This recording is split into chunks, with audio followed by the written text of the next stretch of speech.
What's up, everybody? It's KB. Again, the whole podcast is presented by our awesome partners over at Wasted Wedge, and a new age of golf has arrived. And if you are looking to be the talk and envy of your group and create memories with your friends and family, look no further than the lineup of Wasted Wedge products and merchandise. These Wasted Wedges are a blast to drink shots out of on and off the course. I want you to think your traditional shot ski that people were lugging around at your college parties and all over the place, and how difficult they were to store, how difficult they were to transport. Wasted Wedge is revolutionizing it. It's now a golf club. It's a wedge. It's compactable, can go right into the side pocket of a golf bag. You have extenders, and it's all plastic cups, so there's no hot glue. There's no glass that you actually have to use. They're the best in the game, and they're revolutionizing the way you're taking shots on and off the course. They're a blast, and you need to check them out. Go to wastedwedge.com. Check out all of the products that they have to offer, from the actual Wasted Wedges themselves to apparel that they have to the extenders and everything in between, to be the talk of your party, be the talk of your golf outing. And you can find them on Instagram and Facebook at Wasted Wedge. Be sure to follow them. Make sure you're letting them know that you're coming from the Getting the Whole podcast and Underground Sports Philadelphia. That's wastedwedge.com, and find them on Instagram and Facebook at Wasted Wedge. Remember the name, wastedwedge.com. Thanks for listening to Get in the Hole, your #1 stop for all things in the world of golf. Watch and subscribe anywhere you get your favorite shows on Apple, Spotify, YouTube, Google, and more. Just search Get in the Hole. Get in the Hole is the official golf pod of the Underground Sports Philadelphia family of podcasts. Now let's get right into the action. Here's your hosts, Steve McAvoy and Ben Pirro. Philadelphia, baby, you're going to love it. Best sports fans in the world. Actually, the worst, but that's what makes them the best. Hello and welcome. Geez, my voice is all messed up, man. It's the air quality in New York. It gave me a little bit of a cold. Welcome into the Getting the Whole podcast. Steve McAvoy, Kyle Bennett, Ben Pirro. U.S. Open week, the 123rd. Ben, what a hoodie. Fits amazing. Can't thank KB enough. Best hoodie in the game. If you want some hoodies, go to phiapparel.co. That's what it is. Damn right. The brand brought to you, sponsored by PHI Apparel Co. And of course, our friends over at Wasted Wedge, revolutionizing the shot ski industry. Forget about the skis. Honestly, they're outdated. They're long. They're hard to carry. Get a golf club. 2010. It's so 2010. To be honest with you, it's like very 80s. Like, I feel like 2010s is almost like pushing it still. They're heavy. They break. And what happens when your shot ski like breaks in half? Like, you got glass everywhere. Then you got to whip out the vacuum. Like, it's a whole ordeal. Wasted Wedge collapses right into the side pocket of your golf bag. I'm dying to know like who created like the idea of the shot ski. A bozo who thought he was smart and didn't revolutionize the way that you should with Wasted Wedge. He probably wasn't good at mathing either, was he? Yeah, because Wasted Wedge, they're good at math because they have the extender pieces, so you can just make it as long as you want and get more people involved. More shots, more fun. Yeah. You're damn right. Just like how Steven said he needed 5 minutes and he was 10 minutes late, but whatever. Anyway. All right. I got back from the gym late. Had a really good upper body workout. We're feeling pretty good. Not as good as mine today. He absorbed Agent Orange from the air.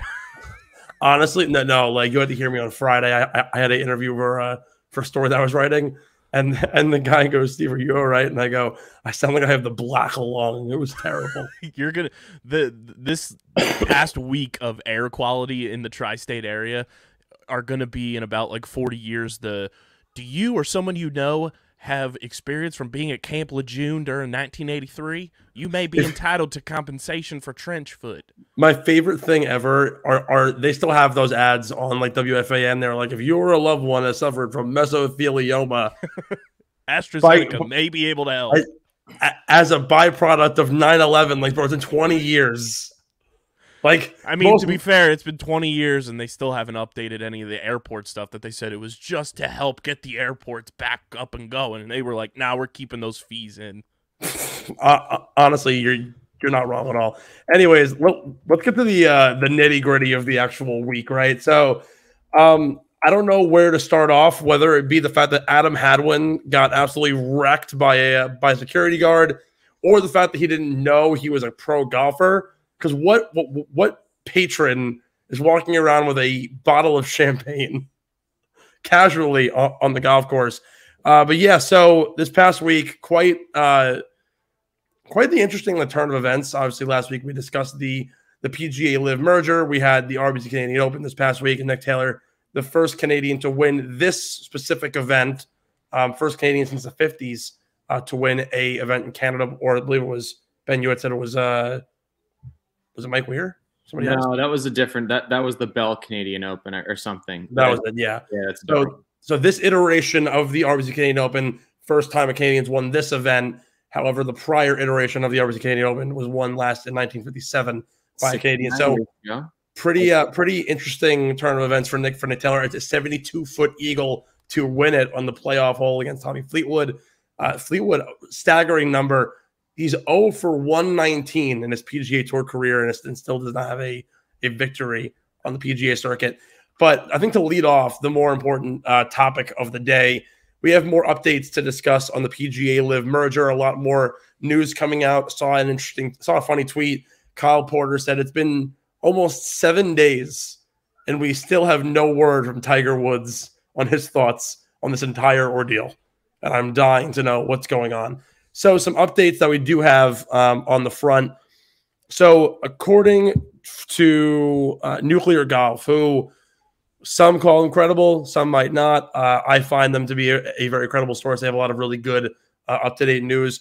The Wall Street Journal reported this past week that Jay Monahan had told employees at PGA Tour headquarters down in St. Augustine and Point of Vedra they could no longer afford the legal fees to fight against the Saudis. They had already had a $50 million suit out, as well as $100 million in litigation fees already paid out to go against the Saudis. On top of that, between the money that they're putting in to keep up with LIV, they would have literally gone financially out due to their elevated events on top of the litigation. So quite an interesting move there. A spokesperson for the tour responded to the Wall Street Journal report with a comment to ESPN saying, to characterize this, that this is an agreement that we made due to litigation costs and other use of reserves is an oversimplification. With the end of a fractured landscape in the world of men's professional golf, PGA Tour has never been a more valuable property. Whether or not you agree with that or not, obviously the Saudis are giving up a $620 billion portfolio to be able to give money back to this tour. I think it's still there's still some severance to be figured out, and obviously that's coming into play. As of literally a couple hours ago, Senator Richard Blumenthal of Connecticut signing a petition to investigate the merger for whatever reason there is some faulty practices. Guys, what are your takes here? What do we think is going to happen? Ben, you had mentioned prior to the show, what could happen if we see both LIV and the PGA Tour have to open their books up to the government? What might we say? Well, first of all, the spokesperson from the tour saying that the tour has never been more valuable. Is that what he said? Yes. He's either lying to himself or he's just delusional. Like, the tour is not valuable.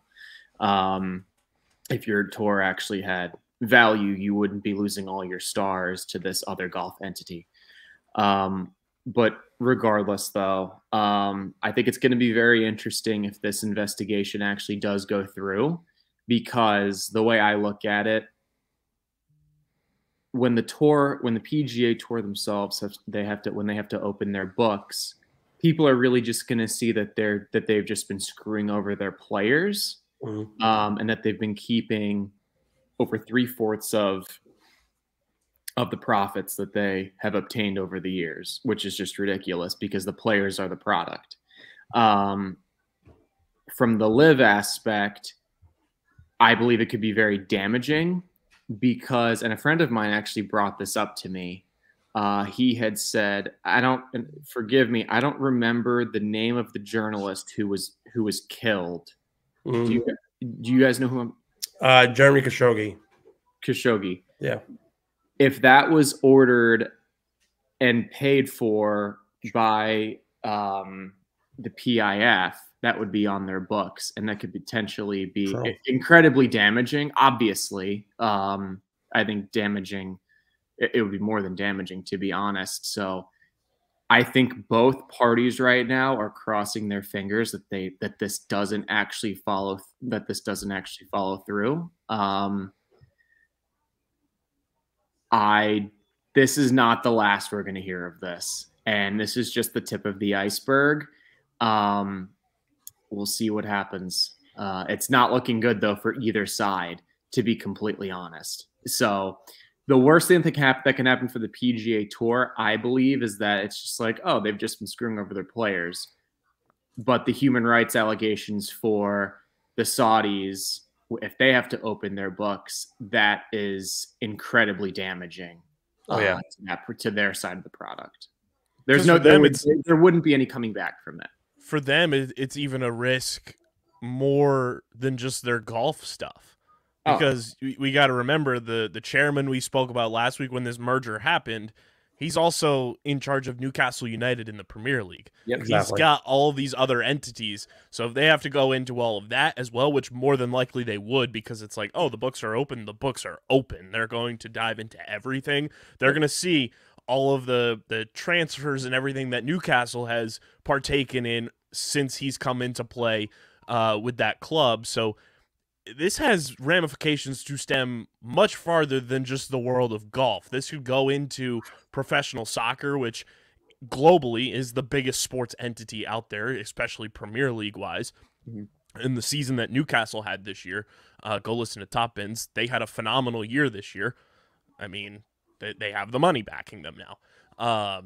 So, I mean, there's so many different ramifications that go into if and when these books have to open up, especially for the PIF side of things, that could just like be one of those days on the internet that it's like, oh boy, here we go. Yep. There's also a couple of other things that I think stand out too. I believe I'm going to butcher his name. Yasir Al-Rumayyan. Aside from being, of course, the chairperson of Newcastle of the PIF, he's also the head of Saudi Aramco, which is a main sponsor of the LPGA Tour. They have their own international circuit there. So he's on the board at SoftBank. He's on the board at Reliance, at Uber. Like, you're seeing situations where you could have a person who is a major player in multiple entities across the world, like multinational corporations. I believe the PIF put in like $4 billion into Uber. Now you're opening the books on what could very well be somebody like Elon Musk, who has other investments in other places, and more people are getting involved, and the list goes on and on and on, and all these entities that other major stakeholders, the Bezoses, the Musks, the Gates of the world, are invested in, are also going to get their books open. And next thing you know, you don't want to find something absolutely crazy. We could be seeing something that's, again, like you guys are saying, stemming from golf, but is going to affect some of the largest corporations in the world. On top of so many other things too, the PIF also is one of the major players in the Saudi economic exchange to begin with. So think of that. The economy of Saudi Arabia could go in the toilet the second something goes wrong with the one person who holds $620 billion in his back pocket. I think that's absolutely insane. And the ramifications here are nuts. A couple other things that came out from the news world. So obviously we already know that Jay Monahan is retaining the PGA Tour. And of course, there's going to be this new for-profit entity. So the PGA Tour and LIVGolf will both coexist. They will run for the slap the bumper sticker on, baby. Basically, yeah. What we've been saying for forever is we're going to have the actually we'll sell that on PHI Power Code. It'll be the coexist sticker with Phil Mickelson's face on it, right in the O. So they will coexist. Monahan will oversee the PGA Tour. As of right now, there's no plans for Greg Norman to get involved whatsoever. He wasn't a part of the PRs, wasn't a part of the negotiations whatsoever. Apparently, he didn't know until the morning of. Which is also still very fishy. So here's the thing. Things that are a little odd. Monahan's overseeing the PGA. He's also going to oversee the for-profit entity, which is interesting because the players don't want Jay Monahan, which is a clear and known thing. He still has the ownership, technically, or the equity of the for-profit entity. So even if he leaves the PGA Tour side, he's still around. You can't get rid of the guy. Like Greg Norman being in charge of LIV before the merger and everything, and then the chairman of the PIF coming through is something straight out of like Yu-Gi-Oh! Where like you have just like this puppet, like it was the season where they were doing the tournament in the city, and you had like the shadow people, and then out of nowhere, here comes Merrick ready to banish Yugi to the shadow realm. I can't say I've seen Yu-Gi-Oh! In like at least 15 years. If you've watched it and get the reference, comment on YouTube. You're also a little bit older than me, so like that's fair. You were more understanding of Yu-Gi-Oh! When I was trying to watch it. I was like 5 years old. That's fair. You were like 9, so like works out in your favor. But overall, the general gist, though, it's interesting because now Norman's basically out. You can't get rid of Jay Monahan. People are speculating, was this a power play move from Monahan to be like, well, if they're going to oust me from the PGA Tour at some point because I'm not the leader they want, I'll still be around at this point. On top of that, a report came out that LIV isn't expected to last more than the year anyways. That the product simply isn't there. Players are going to want to get back into the PGA Tour now that it's reconvened. There's also a recent report over the last 24 hours that now LIV players want to get involved in the TGL, which is the Rory Tiger-backed stadium tour that's happening now on Monday nights. So LIV might not even last. At that point, how are the punishments and the levies going to be put on these LIV players? According to reports, what will wind up happening is that LIV won't survive, at least in its current form. Norman won't be involved. Players who stayed loyal to the PGA Tour will receive equity in this for-profit company. Those who left and went to LIV will not. They will also get, on a case-by-case basis, levies and fines and whatever it takes if they want to get back on the PGA Tour. So that's another thing that came through. Yeah. I, for the life of me, cannot understand, number one, the fact that through everything that's about to happen, how both entities are most likely going to have to open their books to the world. We have a bumbling idiot like Jay. That's why I kept rolling my eyes. We have a bumbling idiot at the helm. That is it. I don't know why anybody would ever want him at the head of anything. He's an absolute moron. And the worst part is that he'll still be around again if they oust him. So like you're never going to be able to get rid of this guy. They're not going to be able to get rid of him, and he's making an unbelievable amount of money for doing a very poor job. Look, I don't understand why it wasn't the players who went to LIV who really wanted to get back on the PGA Tour. They were making so much. You can't honestly tell me that someone who just signed for $250 million and got $100 million of it up front, like Phil Mickelson, who's doing less work than he has ever had to do, wants to go back to his old job. Well, you'd have to be out of your mind. And so the fact that it doesn't make any sense to say that they want to go back to the PGA Tour. They're making so much more money than they were before. And on top of that, why would you even punish them? They don't even want to go back. I think the problem, especially when both entities, really three, because you have the DP World Tour as well, are reconvening and they're converging into one golf entity. You shouldn't be punishing anybody. It's not the LIV players that want to go back to the PGA Tour.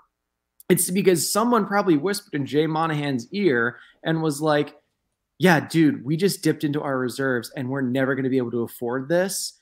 You need to make a serious move and like try to partner with these guys because they're taking all of your stars. The PGA Tour needs their stars back. The PGA Tour wants the LIV guys back because they're the real stars. Obviously, yes, JT, Rory, Jordan Spieth, Ricky, yes, they're stars too. I mean, but give me a break. Like, I don't know. I'm not really watching golf to watch Jordan Spieth play. I'd much rather watch Brooks Koepka play or Bryson play. I think the fascinating thing here, I think it's something that we're kind of seeing, is that when the guys defected to LIV, and Phil Mickelson said it from the jump, but I don't think anybody actually believed him deep down. His whole point was, I want to change golf. I want to make it better. And I think, honestly, to your point, I think the guys actually do want to get back on the PGA Tour. I think the reason why they left for LIV was because they believed in golf needed to change. And I think that was the message behind LIV, and the whole reason why this merger even happened. Obviously, when you think about it, LIV had the leverage, right? They had the money. The PGA Tour was weak. So how is it that the PGA Tour wins? I think it's because LIV and the PIF and Al Rumayyan realized we're not making any money. They even admitted it. They were like, we're not going to make any money off of this. We're simply doing it because we want to get involved in golf and we want to make things different. So they signed a deal with the CW for literally no money, knowing they weren't going to get anything. They dished out millions and millions and millions for nothing. I think the whole reason for LIV was really just to put the PGA on its heels and say, you got to change. So I think in the grand scheme of things, the players do want to be back on the PGA Tour. Should they get punished? Absolutely not, because again, this is a merger. Like we're joining back up. It isn't like LIV folded and they said, hey, we're just gonna jump in. The PGA wanted this. So part of me doesn't really understand the thought process behind all of this and why all this is happening. Doesn't totally make sense to me. But something you got to consider is like, if the PGA Tour is winning, right? How is it possible if they were the ones really in the weak side of things? I don't know. It doesn't make sense. They are in the weak side of things, because here's the thing. But how did they win the fight? Okay, that to me doesn't make sense.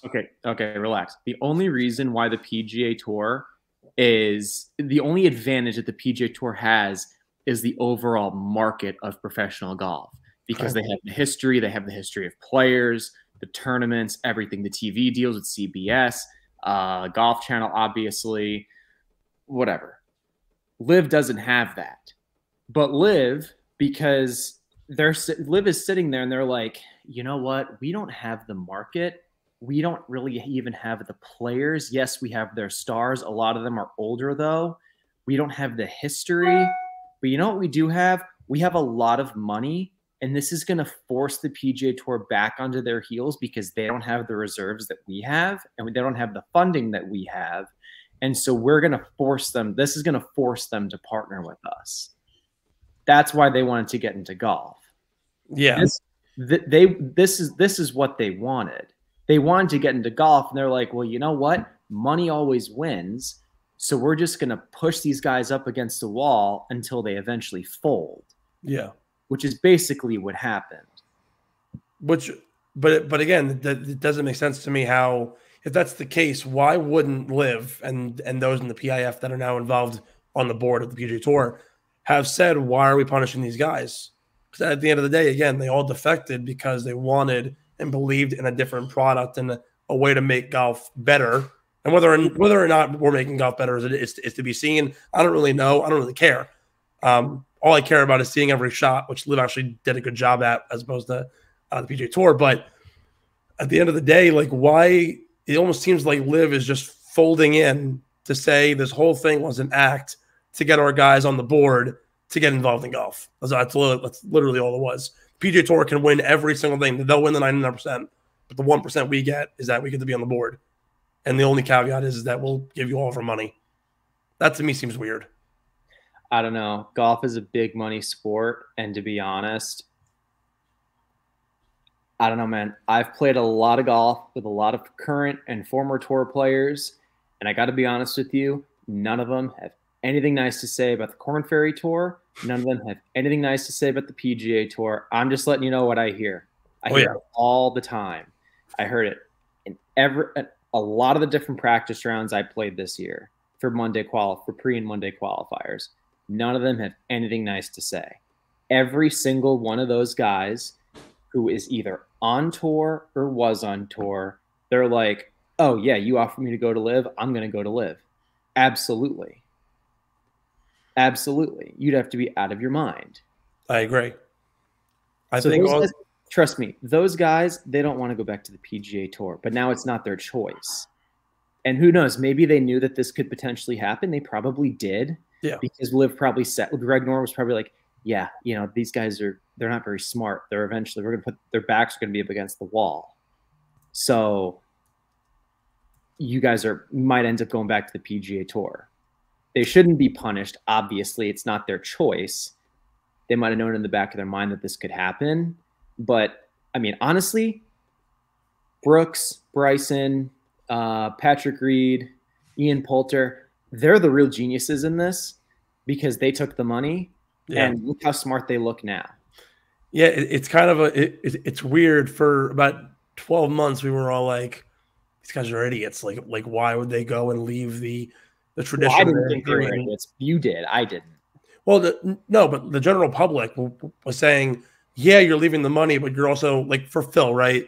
Somebody who could have potentially been a future, I'm not going to say commissioner of the league. I feel like that's a little bit too hard to say, but somebody who would have a major role in the future of the PGA Tour as a future board member, as a legend of the game, as a top 10 player of all time. And then you throw that out the window to go to live, and then you get banned and everything else. And it's like you're tarnishing your reputation at that point. And yet here we are a year later, and he's $300 million richer. And then you have a Hideki Matsuyama who is kicking himself because he didn't take his $250 million. Like, those things, I think, it's crazy how it's like a paradigm shift in only a year-long span. How the old guys who were out of competition knew they didn't have enough to sustain a fruitful career on the PGA Tour anymore because the parity was so big. But they were like, you know what? Let's take the money. Let's retire in peace. And here they are, back again, one more time. And I think it's fascinating how it all like winds down to this, because for the last year, every single major has been, are they going to allow the live guys? Are they going to do certain things to make sure that they don't get out the official World Golf rankings? And here we are a year later, and it almost seems like the U.S. Open is kind of like culminating into this, like, let's get back. Brooks Koepka won the PGA. Let's see what happens now at the U.S. Open. Can the live guys show up? Will they do it again? And can we make this shift, the schism, finally end? Is the only person who's happy about this merger and that he gets to go back to the PGA Tour because of his initial thoughts of how it worked is Taylor Gooch? Probably, yeah. Remember when he jumped to live and then he thought he could just come play a PGA event the next week, and they were like, nobody, that's not how it works. Guy signs up for London and is like, yeah, I wanted to see what it was like. Week later, taking a test drive. Week later, puts in his $2,000 to sign up for the next event. No, what are you doing? He took LIVGolf for a test drive. But then I got locked into a 3-year lease. Or 90,000 miles. Greg Norman, the auto dealer, back at it again, right? Jesus, Mary and Joseph. All right, well, oh my God. My voice, man, is going. This is getting bad. They did say that being outside during the wildfire secondhand smoke was like smoking 6 cigarettes. So I wasn't even outside, which is the worst part. I was literally like inside doing work. My girlfriend goes like, hey, you can't go to work. It's too shitty out. I'm like, all right, twist my arm. Give me an excuse to work from home today. A couple other things. So back to Nick Taylor to move away from the PGA Live merger, the RBC Canadian Open this week. Rory did not get his chance to three-peat. Nick Taylor, a 72-foot eagle to win. The Adam Hadwin video has got to be the funniest thing I've ever seen. It's great. At least from the and the angles too. I saw one angle that was like perfect. I think someone put it to like backdrop music. I gotta find it, or like a slow mo. Where was it? Yeah. Oh yeah. Here. So the RBC Canadian Open did a slow mo video of it. I remember this. Yeah. That's a clean hit. That's a clean hit. That's a very clean hit. I do have one question. Was that security guard the same one from the Capitol building on January 6th? That man looks like he had practice. That guy probably played in the CFL for the last 7 years. Defensive got done his lineman. XFL contract. My God. That guy's a better tackler than anybody on the Jets or Giants. He puts Kayvon Thibodeau to shame. This guy tweets out he thought he was in an NBA locker room after the championship. That's that video. Funny. The still shots too are just all time. Like hang those in the Louvre. That's absolutely amazing. So yeah, so that was. Oh wait.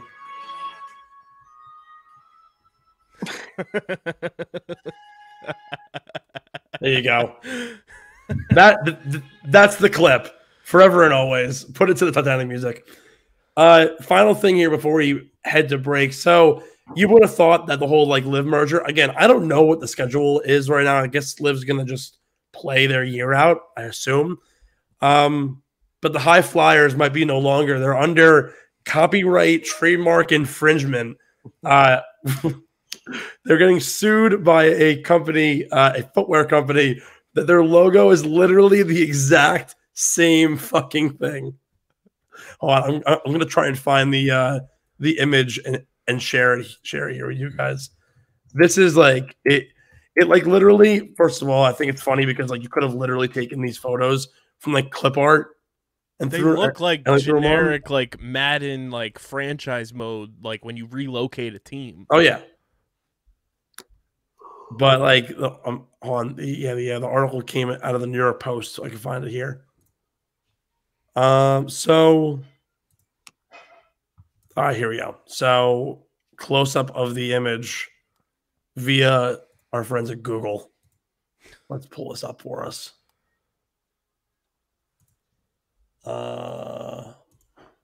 Share that. Let's take out our overlay. Yeah, the logo is the same fucking thing. Like, also really bad. FaZe Clan.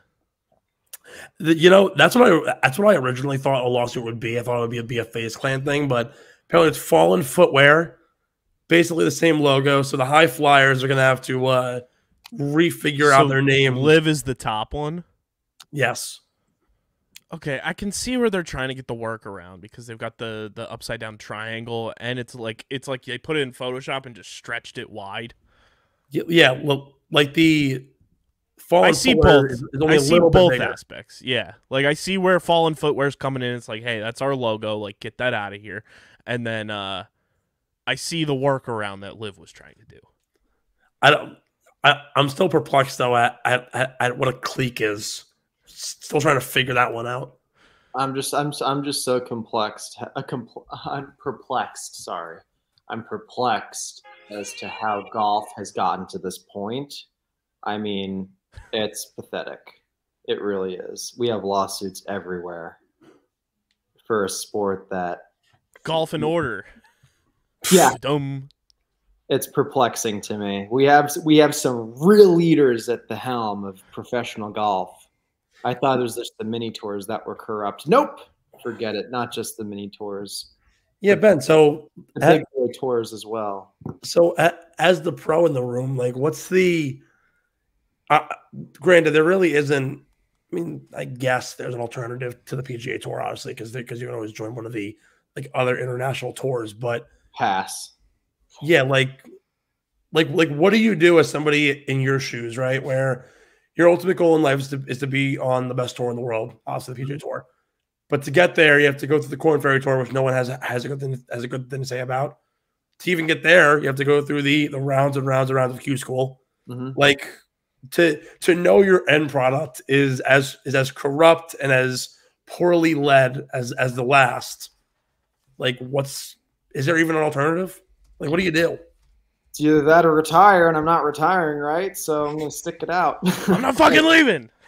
Yeah, exactly. I mean, look, not for nothing.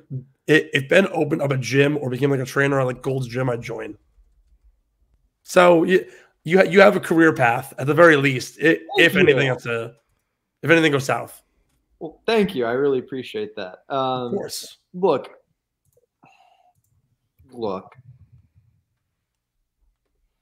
I'm trying to say this diplomatically so I don't get in trouble. Sounds good. it's just all very disappointing that my future employer is as screwed up and corrupt as it gets, and as clueless as it gets as well. I am still holding out hope that this is going to help my generation and future generations beyond, as far as financially, because this is such a financially taxing endeavor. Yeah. But at the end of the day, last week I was like, this is freaking awesome. This is great. And now that everybody's going to have to open their books, this might not happen at all. I'm really not confident right now. I'm really not that these two entities, really three, because again, the DP World Tour, that this is going to happen, that this is all going to click together. Yeah. Because if it doesn't, number one, it's going to be a big black eye to professional golf. Like a big black eye. Like, and look, professional golf it's not going anywhere. It's not. But I mean, it's kind of like the steroid era in baseball, you know.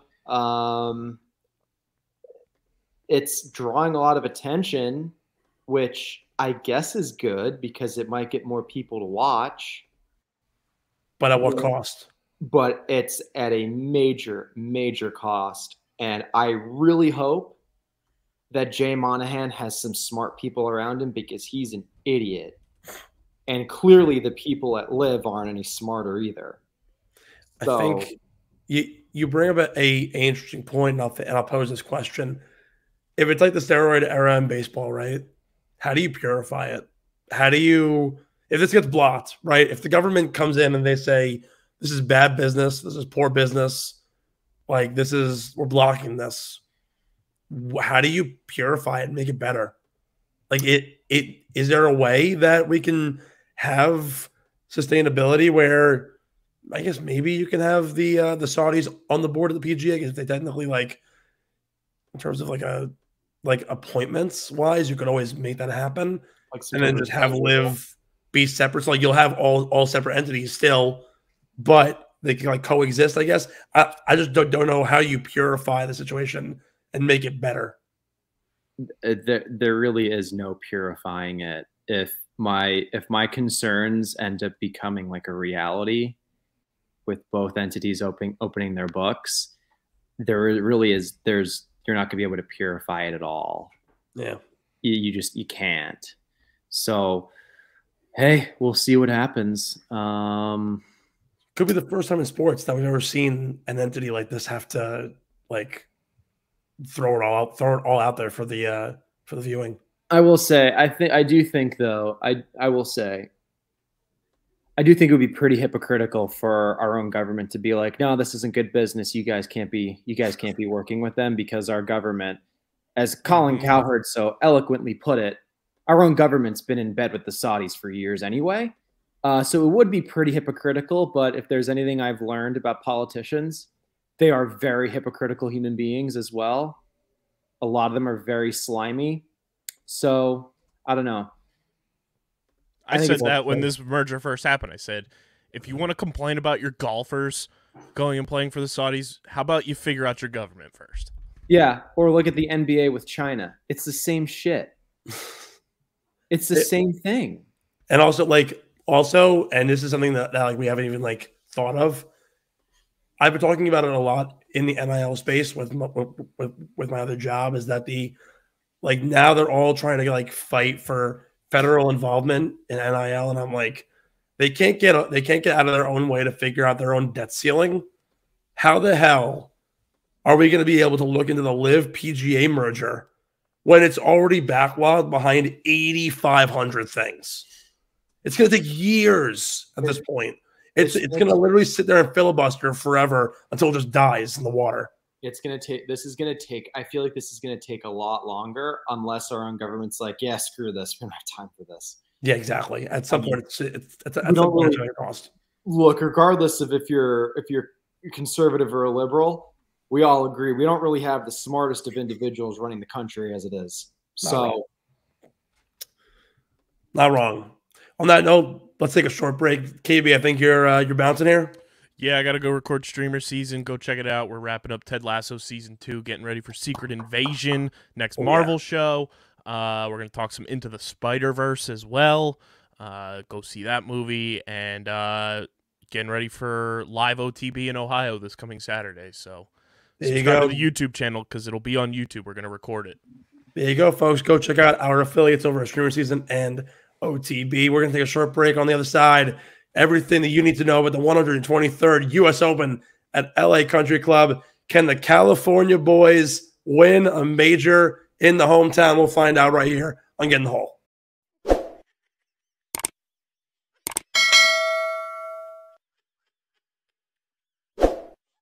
What the fuck is up? Welcome back, folks, to the Get in the Hole podcast. Steve McAvoy, Ben Pirro here with you on a Monday night discussing all things the PGA Tour and the 123rd U.S. Open. Los Angeles Country Club this week should be a great event. I've heard a lot of interesting things on just the first day. Folks walking the golf course, really large greens, a lot of tiered greens, a lot of bunkers to be played.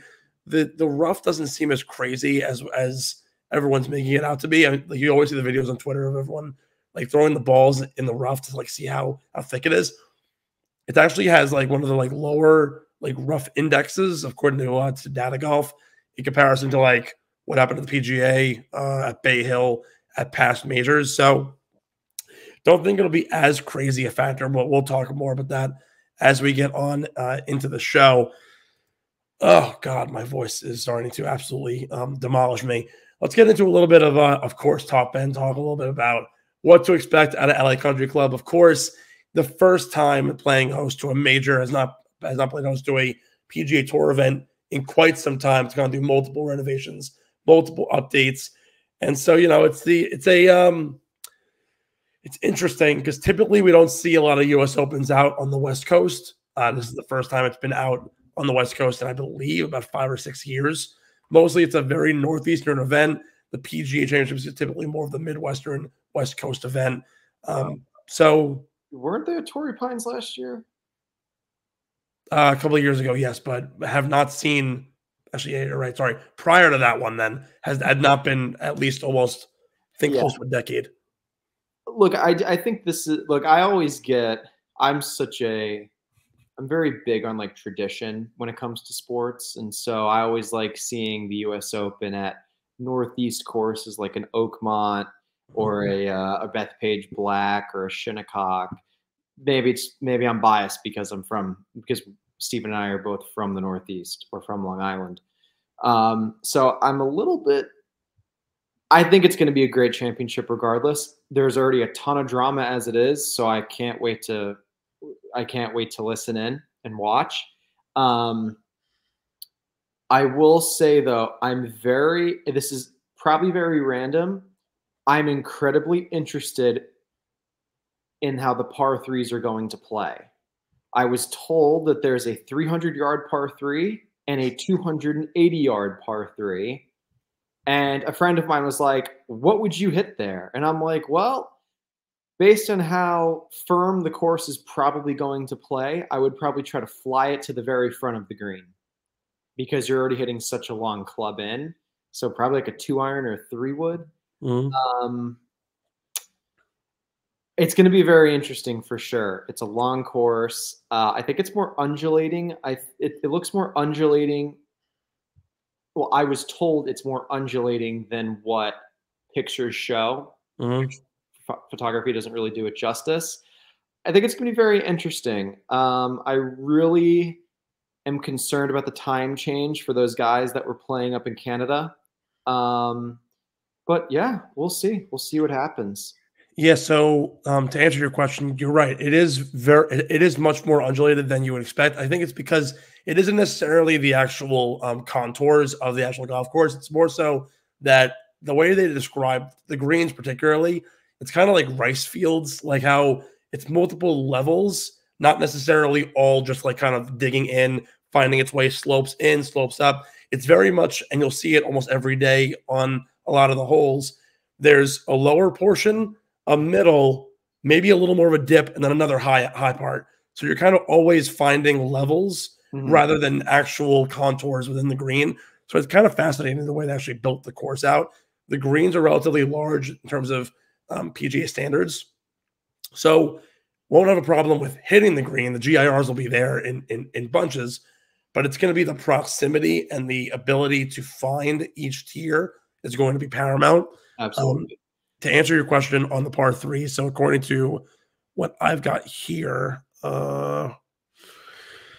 I've got, now this is a old scorecard. I don't know how well it's been updated, but we do have a 235-yard par 3 on the 4th hole, 181 on the 9th, 277 on the 11th. So that's going to be a crazy one. They're also saying that depending on the day, they will move tee boxes. So you might see situations where the tee on day 1 might be 277 on the par 3. Second day might be a little bit more in 240, depending on conditions. So they're apt to moving things around. And of course, the U.S. Open, they will make anything to make it harder for you. Yeah, obviously one of the hardest majors out there. And the 4th par 3 on the course is 133 on 15. So overall, about 7,400 yards to work with. Par 70 this week. So scoring low will be a premium. Yeah, I do think, I will say one thing. I do believe that you will see low rounds because the overall traditional contouring of the green is not there. It's really levels and tables, right? So within each table, it's going to be relatively flat.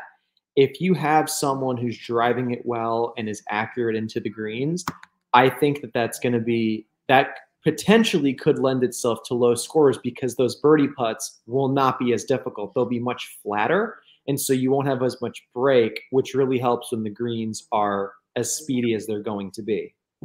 Yeah, it's fascinating because this golf course too, when you look at it overall in terms of the actual like way you attack holes, there's 5 par 3s on the property, which is really going to kind of make things, you're gonna see guys shoot lower or at least have better par averages than you typically will see at a major, where the actual layout of the course, just in general, if you look at it like grand scale, is much different because there's less par 3s, more par 5s. The way it works out is just different. A couple of things to keep in mind here too. You're not going to be missing a lot of greens, but you're going to have to find the tiering in the greens. So your strokes gained around the green in case you miss is going to be huge. Strokes gained putting is a little bit weird because if you're on the high end and you're going to putt low, you're like, there have been rumors at least of players playing practice rounds when they're almost having to chip on the green because God forbid you putt it and you tap it and you're all the way off the green. You might as well chip from the top end to reach the low end. It's like, it's like weird the way it's like working out this week. So I think 5 things I'm looking at this week that are really like paramount. And I apologize, my voice is dying right now. While the rough is thick, I will lend an opportunity to say that strokes gained off the tee and accuracy off the tee is important. But we've seen a lot of instances, particularly at U.S. Opens, where guys can miss the fairway and still play it really well. We saw Bryson at Winged Foot. I think Cameron Smith is somebody who this week I'm looking at and is like, it makes sense where the driving accuracy is not incredible. I think he's at 54% on the year this year. However, your ability to play out of the rough is so strong. And because of the fact that the rough is not as thick as usual, will actually help you a lot in the long term. Of course, your stroke gain approach is going to matter. Your proximity to the hole, particularly according to Matt Vincenzi of the Action Network, the proximity from 175 yards out is going to be really important. Those approach shots in, long approach shots. The best long iron players are going to be huge this week. Those are guys that I really want to achieve. And of course, your ability to play the par 4 is so big because there's a lot of par 3s. Par 4 scoring is going to be even more paramount. So abilities to have those birdie opportunities, birdie your better chances, those are going to be absolutely huge. So those are kind of the keys, at least in my eyes, to win this week.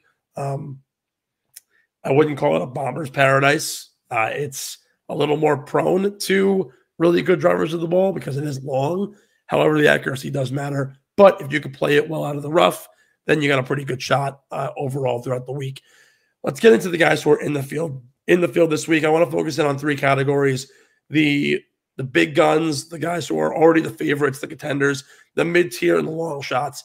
Give me a couple of names from the top, the middle, and the bottom that you think have a really good shot here at LACC. Okay, well, I mean, my first serious contender of the big shots, I would say, would probably easily be Brooks Koepka. I mean, he did just win the PGA at a very demanding golf course. He played very well at Augusta. As we all know, he loves his majors. His game has been in fantastic shape. I believe he's going to have a really, really good chance this week. Once again, his name's always at the top of the leaderboard at majors. His game looks like, his head as well looks like it's in a very good place right now. He's definitely one of those guys where I'm just like, yeah, you see him top 4 going into Sunday. You're like, yeah, it sounds about right. There's not a surprise there. I was muted for a minute. I have 2 names that I'm really interested in. They're long shots to a degree, of course, because of the level of field and ability. I think that calling them a long shot is a little bit of a misnomer. But 2 guys who I'm fascinated in this week are the 2 Chileans, Joaquin Niemann and Mino Pereira. Pereira at Southern Hills obviously had that blow up on 18. Basically was the laughing stock of Full Swing also for the whole season. But plays really well at this style of golf course. I think he can really play well. Also, they're kind of like the forgotten live players too. Yeah, you have Brooks and you have DJ and you have Phil, but these 2 guys are both really talented players, and they are around the green specialists, and they have been their entire career. So don't discount Joaquin Niemann at all. He's plus 9,000 to win this event, and he's absolutely game to possibly win this event. No doubt about it. And then also with Mito, he's I think 80 to 1 at plus 8,000. They both hit it a country mile. They both hit it pretty damn straight. Their approach game's really strong. And if the magic wand and the flat stick's working out well, they have a really good shot. In that mid-tier, though, I'm really looking at, and I would never think in a million years that I would mention these 2 names in the same sentence. I am finally possibly putting on my betting card for the first time in my 2-year career doing the show, I might actually pick Ricky Fowler for an event. He's back. He actually is. Over the last 3 weeks, he's been top 10 on tour, strokes gained approach, off the tee to green, and putting. I think this is really a week that could shine for him. He's a California kid. He's from the area. Believes from Anaheim. I think it works out great. And then the other guy, my stand for a long time, who I fell off and out of love with when he went to live. But if Bryson DeChambeau could win at Winged Foot, I think he can most certainly win at LA when the ball's traveling way better than it would have at Winged Foot. So 2 guys in that mid-tier range at around 4,000 odds that I'm really interested in this week. The top tier, though, I mean, let's be honest, it's Brooks, Rahm, and it's Scotty. Yeah, I think Rory's really good, but those 3 guys just have the eye of the tiger, and no one's been better than them. I think anybody that watches or listens knows I've been out on Rory for. Yeah, I mean, I'm not saying he's not going to play well, but I think his energy has just been so misplaced. He's mad. He's literally mad at the wrong people. So he's mad at the wrong people. He is. I think his head is just not where it needs to be right now at all. I mean, I think your lower tier guys. That's very interesting. And to be honest, it's hard for me to pick a lower tier guy because I don't want to discount any of the live players. Yeah, because we simply haven't seen them play that much. We'll see. Mid-tier guys, I don't know, maybe someone like Adam Scott could pop up. I think that's it makes Played sense. very well at the PGA. Yeah, he did really well at the PGA. He's had sort of like a renaissance to his career as of late. I'd say probably the past year and a half has been kind of a rebirth for him. But it's like the big for the top tier. It's the big three in my eyes and your eyes. It sounds like the big three is Brooks, Scotty, and Rahm. I think there's also go ahead. Oh no, I was gonna say could you imagine how freaking entertaining it would be to have those three guys all within a shot of one another of the lead going into like the last 6-7 holes? Could you imagine how entertaining that would be? I think there's also a very underrated cast of people that, and I really shouldn't even call them underrated because they're all really good players, but it's all of the guys who are born, went to college, and lived in California. Yeah. The guys who have played this course and have played Torrey Pines and have played these LA-based courses. I'm talking Patrick Cantlay, Xander Schauffele, Ricky Fowler, Saeed Theegala. Saeed Theegala used to play his championships, the Pac-12 championship at LACC. Max Homa has the scoring record at 22 years old when he played at Berkeley. Colin Morikawa. These are like the guys who they're all really freaking good. And in Cantlay and Schauffele's position, the best players in the world with no major. Where do they kind of fit in this realm? And as guys who I hate to be like they're from the area, they have to play well. But it's similar to how we always pick Texans when they play in Texas. Yeah. There's something about it. What do you think about the California guys? Well, no, I think actually it makes total sense because I would always talk to Mike Bender and about scoring average and stuff like that. And whenever when I was a junior and I would come up here to the Northeast for the summer, he'd always be like, "Oh, well, you're going to play way better up there because that's the type of golf that you're used to playing." Yeah. And Mike himself, who played on tour, he was like, I went to school in California. That's where he went to college. And his scores were not nearly as good as when he went home for the summer to Iowa. Because the style of golf is completely different. And so I do think that those guys have some level of competitive advantage because this is the type of golf they're used to playing because that's how they grew up. Yeah. But at the end of the day, there are other guys who are just so freaking good, like the Rahms. Look, John Rahm, he went to school at Arizona State. That's close enough. It's similar. The air's thinner. The ball goes further. It's firmer conditions. That makes sense. Someone like Brooks, though, I mean, hey, Brooks is good wherever the major is. If you feel like Brooks has a chance to win,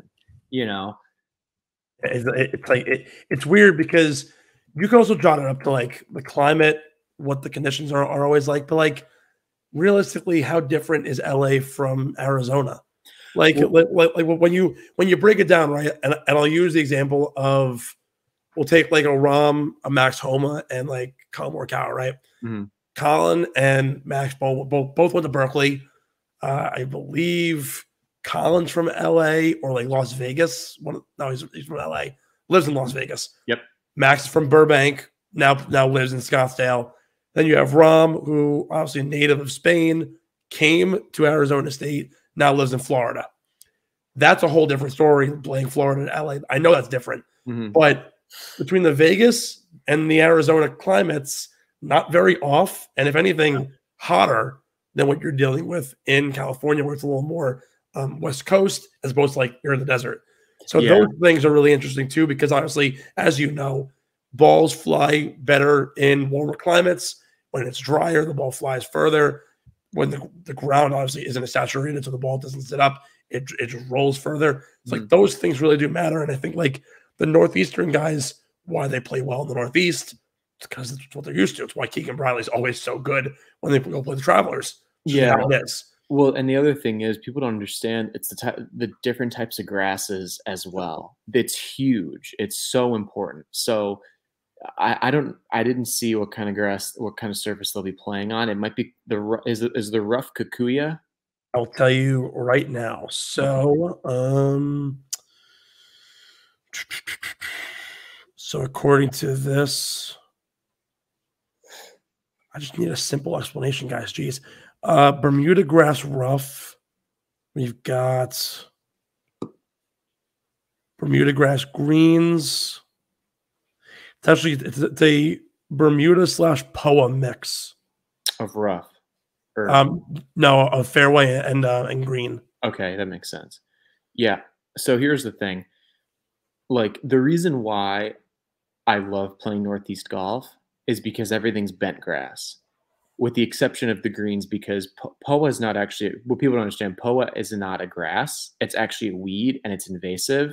So literally, Poana spreads on the bottom of people's shoes, or because birds drop the seeds and then it ends up basically sprouting into a weed. That being said, anybody who has the familiarity with Bermuda and Poana is just bumpy to putt on. It's not easy to putt on, but that's how it is at Torrey Pines. That's how it was at Chambers Bay. That's how it actually is at Bethpage Black here. We have Poana there. We have Poana at Shinnecock. The big factor, though, is going to be the chipping, because chipping on Bermuda grass is a lot different than chipping on bent grass. Bermuda is the base is much more sandy. The ground gives much more easily. So it's really easy to actually mishit shots. Mm-hmm. And Bermuda rough is completely different than, like a Kentucky bluegrass or like a bent grass kind of rough. It's completely different. The ball tends to sit down more. Anybody who has a history or success of chipping and putting on Bermuda, I would give the slight edge to. So someone like Brooks, who grew up in Florida, someone like John Rahm, who lives in Florida, guys like that, I would give the slight edge to. Also, I do apologize. So to confirm here, it's Bermuda rough, Bermuda Poa mixed fairway, and then bent grass greens. Oh, bent grass. Oh, that's great. That means you can just read it and hit it. Exactly. So it'll be a little more friendly confines for the putting. But again, with those tiers, it's really going to matter the proximity and how you're able to actually attack the green, which is going to become the most paramount thing. Quickly moving over before we take our last break here, prop bets this week. I think there's a couple of things that I'm interested in. Don't know if there's anything that you're looking at this week in terms of matchups, any sort of props you're eyeing. I have not. No, I have not really looked into any prop bets. So I have two that I think are fascinating. So they're on some sports books. You can bet top debut players and then top former winners. So who by the end of the week will have the best score. Among the former U.S. Open winners, it's like free money at this point, because your pool is so limited, and you actually have a pretty decent grouping of people. For top former winner, I mean, you can get, where is it? Where are you? You can get John Rahm and Brooks Koepka at plus 225 and 275. Wow. For their specific grouping amongst top former winners of this event. I'll take both of them. That's easy money at that point, because you're simply saying they're gonna have the best scorecard. Well, they don't got to win. They simply got to be better than everybody else. And your competition, it really isn't that thick when you look at the overall grouping. What, Gary Woodland? Come on. Top debut player, I was eyeing Sam Bennett until I found out he played in the U.S. Open 2 years ago. Gordon Sargent at 12-1 is my guy for top debut player. He had a rough patch at the Masters, played really well in round one, played under par, had a bad round two. But this kid hits the ball 365 yards, and he hits it straight as a whistle. I love this kid. Product from Vanderbilt, coming into his second major event, plus 1,200 in a field where he's really his only competition in terms of top players in their debut is Cam Davis and Adam Svensson. I like the youngster Gordon Sargent. Yeah, hey, easy. My buddy Austin Truslow's playing. Put some respect. Yeah, I want to actually give a shout out to put some respect on my boy Big Truss. Austin is 60-1 in that category. Yeah, and the only reason why I take him is because he putts with one hand. No, he doesn't. Sorry, he chips with one hand. My bad. Yes, he chips with one hand. He's the one-handed chipping bandit. That's what we call him. I love that. He chips better than me, and I chip with two hands. I'll never understand the guys like. Obviously, like if it works, it works. But I've always found it fascinating that the one-handed chip, and then like Matt Fitzpatrick, how he does the alternate hand, like how he goes left hand low. Yeah, fascinating concept to me. What crosshand? Yeah, I find that interesting. Like I tried it for like shits and gigs. It feels so awkward. Yeah, no, I played with the kid one time. He chips cross-handed. I mean, he didn't chip very well cross-handed either, but. Even like left hand low putting, it feels weird to me. I've tried it. I pull every single one. Yeah, it doesn't work. I realized that my claw grip is actually getting really good. It's starting to take shape. Nice. We're gonna have some putting contests then. Big money. I mean, my putting is really the best part of the game. Actually, you'd be very proud of me. I shot a 91 at Southampton the other day. At Southampton? Yeah. Where was my invite? It was me, John, his girlfriend. Now he had a girlfriend. We'll talk. And a member who invited us out. So I don't care. That's fine. We'll play soon. Don't worry. No, don't worry. On the other side, folks, beer money here for the 123rd. Don't go anywhere. And once again, it's beer money time. You don't want to miss this.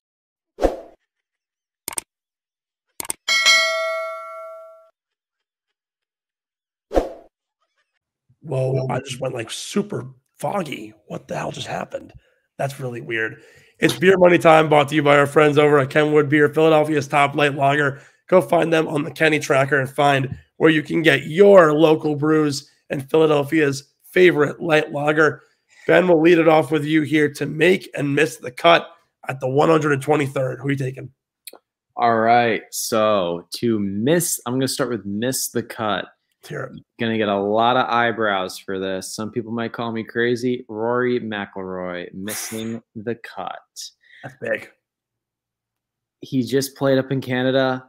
Really kind of a short week. He looks so dejected, so upset. His energy is not being placed where it needs to be placed. And he already had a major disappointment already at Augusta. I would not at all be surprised to see him miss the cut at all. Do you think the possible jet lag from Canada is going to have a toll on some of these guys? Okay, where were they in Canada? Beats me. Were they Toronto?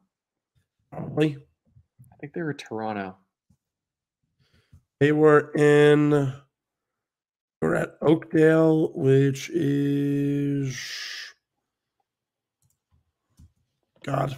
This is really bad. They're in North York, Ontario. So yeah, just outside of Toronto. Okay, yeah, that's going to be. I think it'll have a little bit of an impact. I'm sure Rory has played the course before because he's Rory McIlroy. I'm sure when he found out, probably this calendar year, he probably played there a couple times. Guys always do that. That's normal. Yeah. I just think his energy is so misplaced. It's just no. I don't see him making the cut, man. I'm sorry. Especially because it really looked like he kind of gave it everything he had last week to try to three-peat. And I just felt like he really spent unnecessary energy up there in Canada. If I were him, I would have never gone and played. Mm-hmm. So, yeah, that's my miss the cut pick. My make the cut pick, though, is my main man, Austin Truslow. Austin, for those of you who don't know, he had 2 wrist surgeries. I believe it was in San Antonio. His wrist basically blew up on him, is the best way to put it. And he ended up having to withdraw.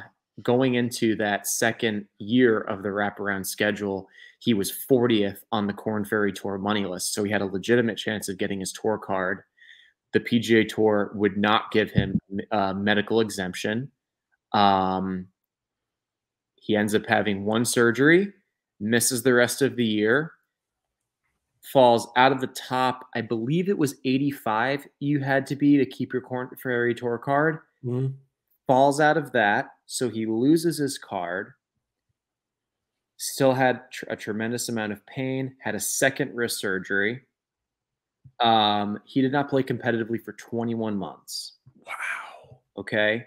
Now, because he does have some semblance of a Korn Ferry card still, he's been doing a lot of, he's able to skip pre-qualifying for PGA Tour events. Mm-hmm. His first event back, which was the Sony Open Monday qualifier, he shot 68 and qualified for the Sony Open. He's also qualified for the Valero Texas Open as well. I played with him roughly 3 weeks ago in the practice round for the Visit Knoxville Open Monday qualifier. His game looks sharp. He hasn't hit it quite as far as I do, but shut up. You're a dick. No, but I believe in Cinderella stories, and I believe that everything that's going on this week, I truly believe in this. I truly believe Austin has the ability. He obviously does. He finished top 10 in the PGA Tour event one year in Puerto Rico with a hole-in-one in the final round. Yeah, right. So I truly believe he's going to make the cut. I am pulling for him. I hope he does more than just make the cut. So that's my boy. And so a great story for Austin. Played his Monday qualifier. I believe he shot a 66-69 over in Boynton Beach. Made the field. I believe he was a third player in that grouping. Beat out some really solid PGA Tour players as well. So really impressive for Austin to get in.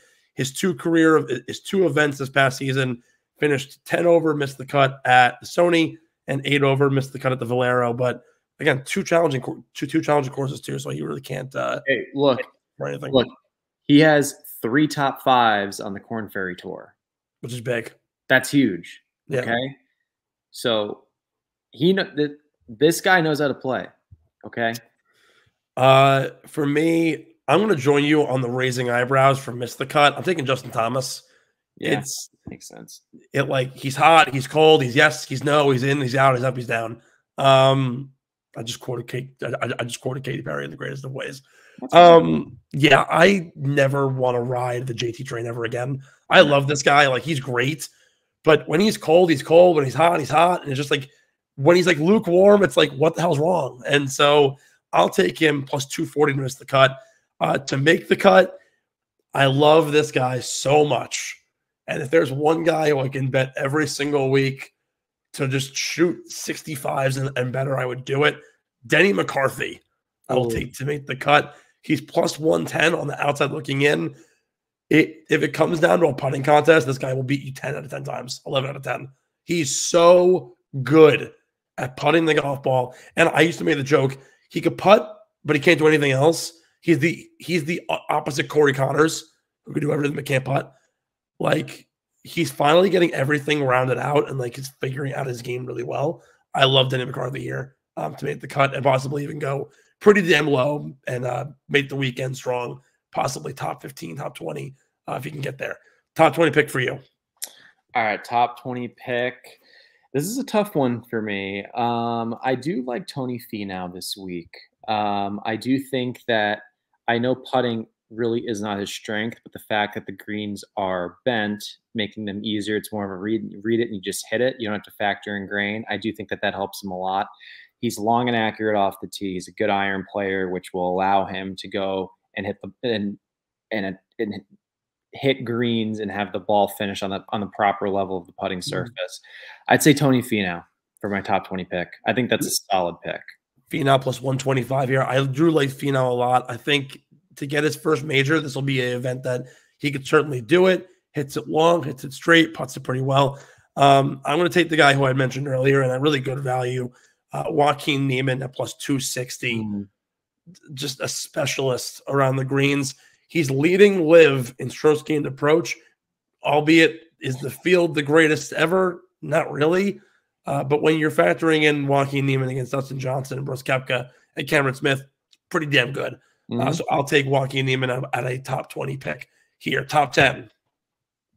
Top 10. Gosh, there were so many names. I like Max Homa personally. Look, he has the course record here, doesn't he? He does. He played here a ton in college. LA guy. Look, I would love. I think seeing him win the U.S. Open in really his home, not just home state, but home city, that would be amazing. But top 10, I really feel like he's going to have a strong week. I feel like the crowd's really going to keep his energy going. He's going to feed off of that energy. So top 10 for Max Homa. I'm joining you with Max Homa there for top 10 plus 260.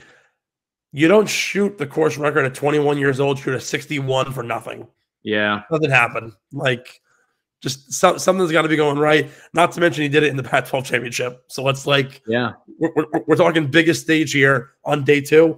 I love Max Homa, and I was so high, and I really am high, honestly. If I had a choice and I had infinite money to spend, you're high on life. If I had infinite money and I could put down $100 on every single California kid that's playing this event, I would put it on Cantlay. I'd put it on Schauffele. I have a ticket out for the last 3 months. Literally put it out 4 months ago. Max Homa at 60-1, and he's now down to 30-1 to win. I love Max Homa here. I think it's a great opportunity for him. And if he's going to win his first major, it makes sense to do it at home. Top 5. Top 5. I'm going to go with Brooks Koepka. It's really hard to repeat with majors. But he's in form. He played well at Augusta, played obviously amazing at the PGA up in Rochester. He won. I'd say top 5. I do believe he's well rested. It's just so hard to go back to back in majors. That's not really something that you see. So top 5 for Brooks. And also the course suits his game very well. Absolutely. Koepka is plus 240 for a top 5. I'm going to take the stupidest pick. Here we go. No, it isn't. It isn't stupid in the sense of it's just fucking random ass player. But I'm going to take Scotty Scheffler at plus 150. First of all, it's free money. The guy hasn't finished outside of the top 15 in 40 weeks. That's not a stupid pick. According to Vegas Insider, he has the best odds of anybody to win. Yes, but what I'm saying is it is for the value that you could get for somebody a little bit lower on the board. Let's take a Cantlay at plus 320 or a Schauffele at 360. I got it. To take the betting favorite for a top 5. It's not. Is it conducive? I don't really know. But the guy hasn't finished work. The guy has not had a finish worse than 12th, dating back to the beginning of November. Yeah, it's pretty good. That's 6 months of pure golf. Pretty good. So plus 150. I'll take it. I'll ride into the win. I'll throw my 401k on it at this point. Your gimme pick this week before we get into our winners. Oh man, gimme pick. I like Cameron Young top 25. I think he's a solid pick. He's having a solid year. I do think maybe a little bit below his standards thus far, but hey, guy's really talented. So top 25, Cameron Young, I could totally see that. Young is, I think, like plus 140, 150 to hit that. So really solid pick there. I'm taking 2 guys for a little parlay action in this one. I love parlaying the gimmies. The California kids, Patrick Cantlay and Xander Schauffele, the best of friends. The friends who just spew rainbows. Top 20 apiece is plus 300. I didn't know this going into this, but Cantlay and Schauffele both have top 15 finishes in each of the last 4 and 5 majors, respectively. So a top 20 at a really good number there is a home run. They play really well. They're paired up, I think, if I read the matchups correctly. So when you and your best friend are going to go play golf and just relax, you're in your hometown. Cantlay is from Los Angeles or Anaheim, and Xander's from San Diego. So give it to the California kids. Top 20 apiece for the both of them. Let's go with a long shot winner, 4,000 odds or longer to win this event. Who are you taking? My main man, Austin Truslow. Like I said, I believe in Cinderella stories. The man already has 3 top 5s on the Corn Ferry Tour. I believe in Cinderella stories. And with everybody focusing on everything that's going on with the PGA Tour, LIV, investigations, books being open to the public, Austin is just, I'm sure, just through the roof, happy to be there. But he's a competitor at heart. Yep, that's my long shot. Austin Truslow, for those of you who need to know some math at home, 250 to 1 odds to win this event. That, in essence, a $1 bet will net you $2,500. A $5 bet will net you $12,000. And a $10 bet, if you're oh so daring, a $25,000 payday for Austin Truslow to win the U.S. Open. That was... I might just put it down just to say I did it. I have 8 names for a long shot because, like, one. No, I know because my mind wanders. I know. I'm amongst guys who can absolutely win this week. Bryson at 40 to 1, 40 to 1. Rookie at 45 to 1. Siwoo at 60 with Shane Lowry. Mito at 80 to 1. And then Neiman and Thigala at 90 to 1. But I'm going to take a LIV guy who I think the putter has always been really good. He always plays well in majors. Chip on his shoulder, has been hitting it really well, despite the fact that doesn't get any coverage at LIV. Patrick Reed at 70 to 1 is my pick for a long shot this week. Wow. The course fits. Everything seems to work. The biggest thing that might screw Patrick Reed is if he lands in the bunker, he's screwed. He is 300th on tour in bogey avoidance out of the bunker and scrambling out of the bunker. So not very not great for him, but the putter's going. Patrick Reed has got a great shot here. Your winning pick, who's winning this week? I mean, you should know. It's going to be Jon Rahm. It's going to be Jon Rahm. And how fitting would it be for the man that you said did not have the clutch gene? Oh my God, we're going back to this well. To go and win the U.S. Open and defend. Wait, it was a Torrey. Wait, was it a Torrey Pines? 2 years ago, Matt Fitzpatrick won last year. Oh, that's right, up at Brookline. Whatever. Win 2 out of the last 3 U.S. Opens. And just take your opinion of how you said he wasn't clutch and shove it. And just shove it. Get to the freaking bank. Jon Rahm wins another U.S. Open. It's Jon Rahm 9 to 1 at plus 900. I am going to take the first person I mentioned on this show coming in, that the putter is incredible. The drive accuracy isn't anything to look at, but he's number 1 on tour if you count his stats, despite being on LIV, for scrambling out of the rough. Cameron Smith at 30 to 1 this week. That's ballsy. Something makes sense. Something makes sense. It doesn't. Jason Sobel described this golf course as like very like Australian belt style, and walking the course, Sobel was walking with Cameron Smith. He said, "This feels like I'm playing back at home." So something feels right. The putter is immaculate. Mm-hmm. And Pat Mayo said it, and I think it's the funniest thing he's ever said. Once you get Cameron Smith off the tee, he's the best player in the world. Like, he might be the best iron player right now, arguably. Obviously, Jon Rahm is incredible. But when you look at everything past the tee, Jon Rahm makes his money off terrific tee shots, really easy approach, and then a masterful putter. Cameron Smith, once you get him off the tee, top 5 in approach, top 5 in scrambling, top 5 in proximity, 175 and better. He's the number 1 4-iron player, which is like a really odd stat. But everything longer than a 5-iron, he's immaculate with. He's number 1 on tour in shooting over 200 yards. I love Cameron Smith this week. Yeah, let's pick the guy that wants to make it difficult on himself off the tee when historically this event you have to hit fairways. Anyway, let's do that. Well, look, like I said, if Bryson can win a wing foot when he missed 80% of the fairways, I can believe enough in Cameron Smith to scramble well enough out of the rough to figure it out. Yeah, but Bryson was the Incredible Hulk, though. Cameron Smith is a very talented player out of the rough. Yes, but Bryson had like pure strength and size. Cameron Smith is like, he's tiny. You know, that only holds up for so long.